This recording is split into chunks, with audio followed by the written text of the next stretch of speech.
Friends, यहाँ पर हम लोग बात कर रहे हैं राष्ट्रपति से संबंधित जो भी अनुच्छेद हैं उनको हम लोग देखने वाले हैं और इसका माध्यम होगा ट्रिक, यानी ट्रिक के माध्यम से देखेंगे। कई बार क्या होता है कि जो स्टार्टिंग के अनुच्छेद हैं वो आपको याद रहते हैं, लेकिन जब जैसे जैसे आप आगे बढ़ते हैं तो आपका कन्फ्यूजन भी बढ़ता चला जाता है। लेकिन अगर आप इस ट्रिक के माध्यम से इसको कर लेते हैं तो आपका कन्फ्यूजन समाप्त हो जाएगा। यानी जिस प्रकार से हमने उपराष्ट्रपति को देखा था बिल्कुल उसी तरह से यहाँ पे राष्ट्रपति को देखेंगे और इसके बाद मुझे नहीं लगता कि आपको कोई कन्फ्यूजन इन अनुच्छेदों में होने वाला है जिसकी हम लोग बात करने वाले हैं। तो चलिए देखिए यहाँ पे ट्रिक क्या बन रहा है। तो ट्रिक बन रहा है पका चना। यहाँ पे एक बार लिख दे रहा हूँ कि ट्रिक क्या है, आप देख लीजिए। यह है पका चना, ठीक है। पका चना रात का,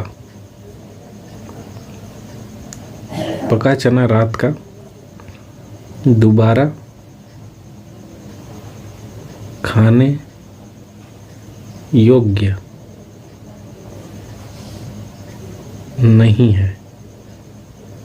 दसम, यानी दसम नाम का कोई आदमी है, ठीक है। तो उसको हम क्या बता रहे हैं कि देखो भाई, पका चना जो है, जो रात वाला जो पका चना है वो दोबारा खाने के योग्य नहीं है। इसी के बारे में हम लोग बात करने वाले, यानी यही हमारा ट्रिक होगा कि पका चना रात का दोबारा खाने योग्य नहीं है। दसम, ठीक है, दसम। तो किस तरह से ये ट्रिक बन रहा है इसको देखते हैं। तो देखिए यहाँ पर जो अनुच्छेद 52 है, यहाँ से राष्ट्रपति से संबंधित अनुच्छेदों की शुरुआत होती है और यहाँ पे पहला हमारा ट्रिक आता है प। तो प से क्या होता है, तो यहाँ पे पद होता है, यानी राष्ट्रपति के पद के बारे में इस अनुच्छेद में बताया गया है कि भारत का एक राष्ट्रपति होगा, ठीक है। उसी तरह से अगर अनुच्छेद 53 में जाएंगे तो ये बताया गया है कि भारत का जो राष्ट्रपति होगा वो क्या होगा, तो भारत के कार्यपालिका का प्रधान होगा, ठीक है। तो यहाँ पे का मतलब क्या है, कार्यपालिका है, ठीक है। तो कार्यपालिका का प्रधान होगा जो राष्ट्रपति होगा, यानी जो भी संसद में नियम कानून बनेंगे वो इसी के नाम से बनेंगे और आगे बढ़ेंगे।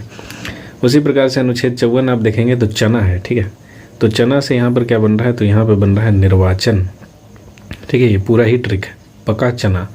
तो चना से यहाँ पर क्या बन रहा है, निर्वाचन बन रहा है, याद रखिएगा। उसी प्रकार से रात का मतलब क्या बन रहा है यहाँ पे, तो रात का मतलब बन रहा है रीति, ठीक है। रीति बन रहा है, ठीक है। रीति से रात याद रख लीजिएगा। रीति क्या है, तो निर्वाचन की प्रक्रिया या रीति कहते हैं इसको, ठीक है। निर्वाचन की प्रक्रिया, यानी 54-55 दोनों ही निर्वाचन से जुड़ा हुआ है कि किस प्रकार से निर्वाचन होगा।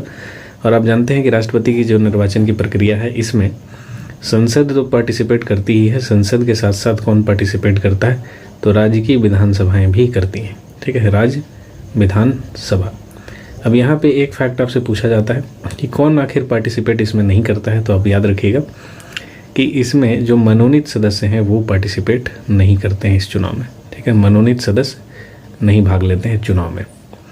उसी प्रकार से अनुच्छेद 56 में जब हम जाते हैं 56 में, तो यहाँ पे भी का आता है और इस का मतलब यहाँ पर है कार्यकाल, ठीक है। तो इसको थोड़ा सा ध्यान रखिएगा कि ऊपर जो 53 वाला है वो कार्यपालिका है, जबकि 56 वाला क्या है, कार्यकाल है, ठीक है। तो आप जानते हैं कि राष्ट्रपति का जो कार्यकाल होता है वो सामान्यतः 5 साल का ही होता है। उसी प्रकार से अगर अगला अनुच्छेद देखें, अनुच्छेद 57, तो इसमें दोबारा आ रहा है, ठीक है। और इस दोबारा का मतलब क्या है, तो जो राष्ट्रपति है वो दोबारा भी अपने पद पर नियुक्त हो सकता है, इसके बारे में बताया गया कि उसकी दोबारा भी नियुक्ति हो सकती है। और यहाँ पे आपको एक पॉइंट ध्यान रखना है कि राष्ट्रपति जब तक चाहे तब तक वो दोबारा नियुक्त हो सकता है, यानी यहाँ पे कोई लिमिट नहीं है कि वो एक बार होगा या 2 बार होगा, ठीक है। जब तक चाहे तब तक, कोई लिमिट नहीं है। उसी प्रकार से 58 में जाते हैं तो यहाँ पे आता है योग्य, और योग्य से आप सीधा समझ गए होंगे कि योग्यता की बात की जा रही है, ठीक है। और इसी योग्यता को कभी कभी आप अर्हता लिखा हुआ देखते हैं, ठीक है। तो योग्यता और अर्हता एक ही बात है, तो याद रखिएगा। और यहाँ पे नहीं है, ये साइलेंट है, यानी इसका मतलब ट्रिक में कुछ भी नहीं है। और यहाँ पर खाना भी साइलेंट है, ठीक है। उसके बाद हम लोग चलेंगे अगला, दसम की हमने बात की थी। तो ट्रिक हमारा क्या था, एक बार फिर रिवाइज कर लें। पका चना रात का दोबारा खाने योग्य नहीं है, दसम। तो इसमें खाना जो है ये साइलेंट है और नहीं है ये साइलेंट है, बाकी सारा ट्रिक है। तो यहाँ पे जब आप दसम में आते हैं तो द का मतलब यहाँ पे क्या है, तो द का मतलब है यहाँ पे दशा, ठीक है। यानी राष्ट्रपति किस दशा में कार्य करेगा, यानी उसके पद की शर्तें यहाँ पे दी हुई हैं, ठीक है। शर्तें या किस दशा में काम करेगा इसके बारे में बताया गया। उसी प्रकार से जब 60 में आएंगे तो 60 में इस स का मतलब क्या है, तो इस स का मतलब शपथ है, ठीक है। द का मतलब दशा हो गया और स का मतलब शपथ हो गया और म का मतलब यहाँ पे क्या हो गया, तो आप जानते हैं महाभियोग की बात यहाँ पे हो रही है, यानी किस प्रकार से राष्ट्रपति को हटाया जाता है उसकी बात यहाँ पर हो रही है। ये किस में हो रही है? तो अनुच्छेद 61 में हो रही है। अब महाभियोग में आप ध्यान रखिएगा कि इसमें कौन पार्टिसिपेट करता है, यानी राष्ट्रपति को हटाने की प्रक्रिया में, तो इसमें केवल संसद पार्टिसिपेट करता है, केवल संसद, यानी राज्य विधानसभाएं इसमें पार्टिसिपेट नहीं करती है। और एक फैक्ट और याद रखिएगा कि इसमें मनोनीत सदस्य भी पार्टिसिपेट करते हैं, ठीक है, मनोनीत सदस्य भी शामिल होते हैं। तो ये सारे ऐसे फैक्ट हैं ना जो आपसे क्वेश्चन में कई बार पूछ लिया जाता है और आप कंफ्यूज हो जाते हैं, गलती कर देते हैं। तो इस प्रकार से अगर हम ट्रिक को दोबारा दोहराएं तो ट्रिक हमारा बनेगा पका चना रात का दोबारा खाने योग्य नहीं है दसम, ठीक है। तो इसमें पकपा से मतलब हो गया पद, का मतलब कार्यपालिका, चना का मतलब निर्वाचन हो गया, रात का मतलब रीति, का मतलब फिर से यहाँ पर कार्यकाल हो गया, दोबारा का मतलब दोबारा चुनाव या नियुक्ति की बात कर रहे हैं हम लोग।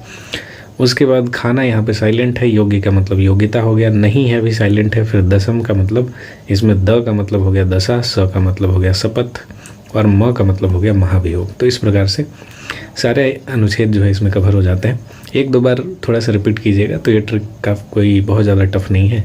तो अगर आपको वीडियो पसंद आए तो वीडियो को लाइक कीजिएगा, कमेंट करके बताइएगा कि अगला किस टॉपिक का आप ट्रिक के माध्यम से वीडियो चाहते हैं। मिलते हैं अगले वीडियो में। Thank you so much.